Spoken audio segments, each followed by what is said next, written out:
Welcome, everybody, to another episode of Tapped In Sports. It is your host, once again, Leo Luna, here with you. And before we get into it, if you're not yet subscribed to the channel, that's the only way you could help me grow this platform. About 80% of my viewers are not yet subscribed. At least that's what YouTube tells me. So go ahead and hit that subscribe button. It is actually free. It costs you $0, not even a penny, to go ahead and subscribe.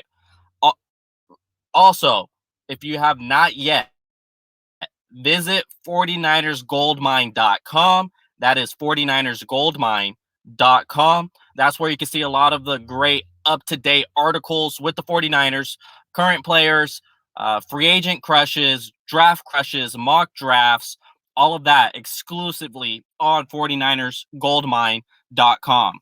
So let me go ahead and get into it. The 49ers announced today, or at least Ian Rappaport announced, that they are going to sign Emmanuel Moseley to a 2-year deal worth up to $10 million. That worth up to is very crucial in this situation because what is his base? It sounds like it's going to be very incentives-based contract. When you have Rappaport tweeting up to, that means there's a lot of other variables that go into the contract. He was a restricted free agent, so his base salary could have been lower than what that transition original would it have been original a tag on Moseley, since he was an undrafted free agent in 2018 out of Tennessee. So they could have gave him a second round tender, which would have cost somewhere around $3.5 million per year, to pretty much marry themselves with Emmanuel Moseley for the next 2 years. Something tells me his base salary is going to be closer to $2 million. So that's something to monitor with this deal. To review Emmanuel Moseley, in 2019, he was good. He was an ideal top tier cornerback 2 on a team. He had 9 starts, gave up 2 touchdowns, was 79.2.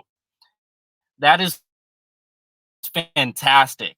And then he also intercepted Aaron Rodgers in the NFC Lazard to intercepting the inside wrestling that bit him in the Super Bowl. And that's probably something that's going to stick with his whole entire. This kid's going to turn 25 next week. He has a lot of room to grow. I'm not too concerned over that one single play that's going to be tied with his career. And then 2018, yeah, he did struggle a bit. He had 8 starts.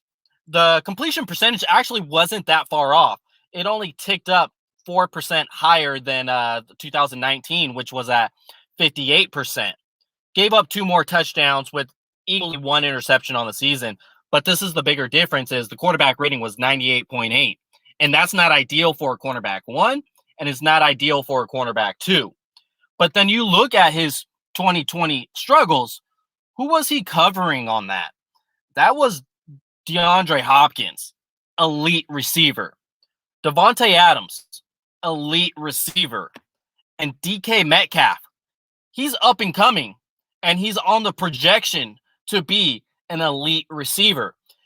And it's also, you go back to those games where he's covering these guys, a lot of that was man-to-man coverage because Sherman wasn't playing. When Sherman wasn't playing, they were running more man-to-man coverage. Besides the week 1 matchup against DeAndre Hopkins, they were running more quarters, more zone. There was one play where Hopkins got his touchdown. I'm sure you remember, it was like a drag route. Half the field was playing zone. The other half was playing man. I don't know how much you want to put that of the 4 touchdowns that he gave up this season. So excited to see what he can do as a cornerback 2, and I say cornerback 2 because this contract is not going to make him the cornerback 1 on this team. They're either going to take someone very early in the draft, or they're going to go ahead and re-sign Jason Brett back. Sherman's obviously gone. That's been stated. And Moseley getting this contract, it's going to indicate that Ahkello Witherspoon is not going to be on this team next year. And I don't think you want to roll out there with the Moseley Witherspoon tandem, since they're both fresh, they're both young, they're both have time to grow and learn in this league. So the best bet is to pair Emmanuel Moseley with a veteran, and I like the option of bringing back Jason Verrett. Value is because obviously the 49ers, they're going to offer something before free agency, and a guy like Jason Verrett just has so many variables to where you don't know if the 49ers are offering true value or if they're actually legit offering fair market value. So we'll find out once that free agency starts with Jason Verrett.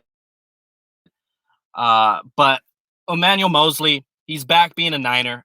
I'm happy with it. I'm glad they did it. I preferred Moseley over Witherspoon. So let's go ahead and run it back. Let's see what that base salary comes out at. I'm guessing $2 million right now. Stay tuned. Once again, if you listen this far, you might as well subscribe, as well as head to 49ersgoldmine.com and check out all of those great articles that are being pushed out by the team. Thank you.